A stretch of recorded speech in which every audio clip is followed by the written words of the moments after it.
అందరికీ నమస్కారం అండి. నేను లాస్ట్ వీక్ 7 శనివారాల వ్రతం కంప్లీట్ అయిపోయింది.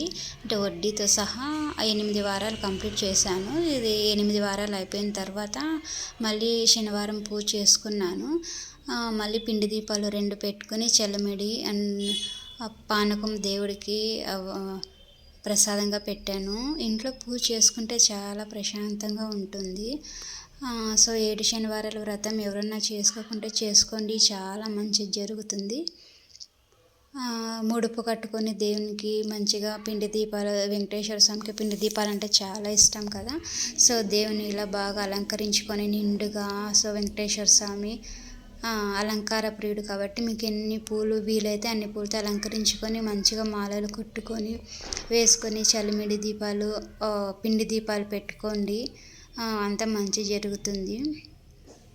నేను కూడా ఇలానే అయ్యవారు చెప్తే 7 శనివారాల వ్రతం చేశానండి. 8 శనివారాలు అంటే వడ్డీతో సహా 8వ వారం కూడా చేశాను. బాగా జరిగింది పూజ.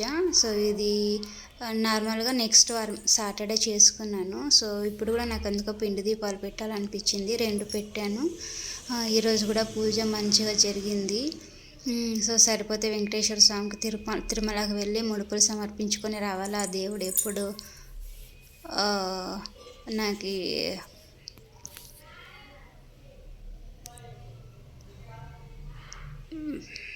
ప్రసాదిస్తాడో, సో తిరుమలకి ఎప్పుడు దావిస్తాడో వెళ్ళాలి. మీరందరూ పూజ చేసుకున్నారా ఈరోజు?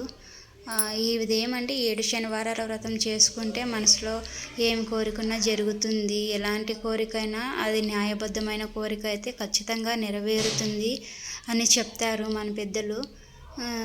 సో ఎవరికైనా తీరని కోరిక అలా ఉంటే కనుక ఇంకా జాబ్కి కానీ, వివాహంకి కానీ, లేకపోతే మనము అబ్రాడ్కి విదేశాలకు వెళ్ళడానికి కానీ, ఏమైనా దోషాలు ఉన్నా, పిల్లలు పుట్టుకోకున్నా, ఇలాంటి వారైనా ఈ వ్రతం చేసుకోవచ్చు.